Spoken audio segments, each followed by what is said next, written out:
All right, welcome back. Let's quickly talk about building a queue with an array. So this is the easy way. So all we would really need to do is create a variable. I'll just call mine Q, like the letter, instead of Q-U-E-U-E. I think that's how you spell it. So it's an empty array.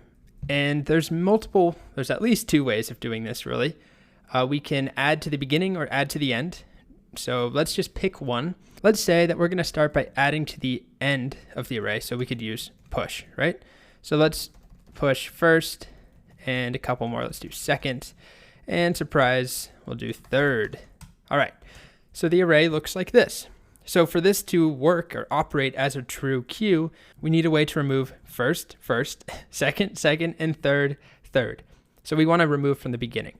So pop is not what we want. If we were doing a stack, then that would work. Instead, we need to remove from the beginning with shift. And we get first, second, and then third. So that's one way of creating a queue. And it's super easy, right? Of course, one thing that's not great when we do this is if we had 10,000 items in there, they each have an index, and removing from the beginning means that every single item is re-indexed. So adding to the end of the array doesn't require re-indexing anything. It just means indexing the new item at the very end. But removing from the beginning shifts everything over. So what if we did this instead? If we look at Q, it's empty. So let's do unshift. Let's add to the beginning. So we'll do first again, and second, and third.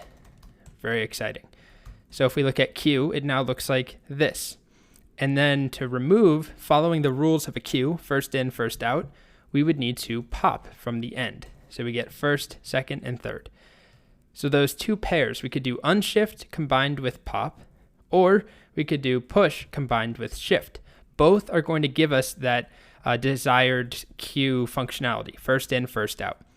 However, in the second case, if we think about how it's working, as we grow this to 10,000 items, if we're adding to the beginning, every time we insert, that means re-indexing the entire queue, which also is not good because that means shifting everything over, giving a new index to, if we have 10,000 items, that means reassigning every single item.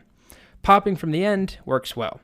So unlike when we talked about stacks, you could use push and pop to make a stack, and you would never need to re-index the entire thing, the entire array. Unlike that, when we do a queue, there's no way around it using an array. So it definitely makes sense to create your own queue class if you're really concerned about performance. Like I said, I will be using an array to illustrate or to create a queue for us in some of the more complicated algorithms later on to keep my code short, but it's not ideal. In the next video, I'll show you how to use a linked list based queue to define our own queue class, which will perform better than this. But this technically is a queue. We have a way of adding and removing in a first in, first out functionality. Anyway, you can do it with an array. Next, we'll do it from scratch.